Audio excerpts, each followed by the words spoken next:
জবাব দিতে পারি, তাহলে আমি তখন তোমাকে বলতে পারবো আমি আব্দুল কাদের জিলানী ভালো, তুই কুকুর বড় খারাপ।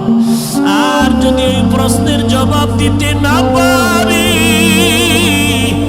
তখন আমার কবর হয়ে যাবে জাহান্নামের আগুন। একটা নয়, দুইটা নয়, 70 থেকে 99টা সাপ কবর ভরে যাবে, দুই পার্শ্বের মাটির চাপ।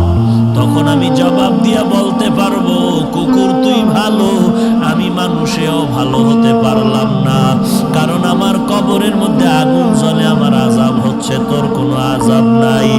আমি কবরে যাওয়ার আগে তোকে জবাব দিতে। জিলানী ডাক দিয়া কয়, ও দুনিয়ার মানুষ, মরণের আগে কবরে গিয়া নাজাত না পাওয়ার আগ পর্যন্ত নিজেকে ভালো মনে করার উপায় নাই। আমারে মাওলানা না বললে মনে কষ্ট পাই, আমারে আন্তর্জাতিক মুফাসসির না বললে কষ্ট পাই, আমাকে হাজী সাহেব না বললে কষ্ট পাই, আমাকে খতিব সাহেব না বললে বড় কষ্ট পাই। আমি প্রিন্সিপাল, আমি মুফতি সাহেব, আমি মুহাদ্দিস, এটা দাবি করে কত গর্ববোধ করি, কত অহংকার।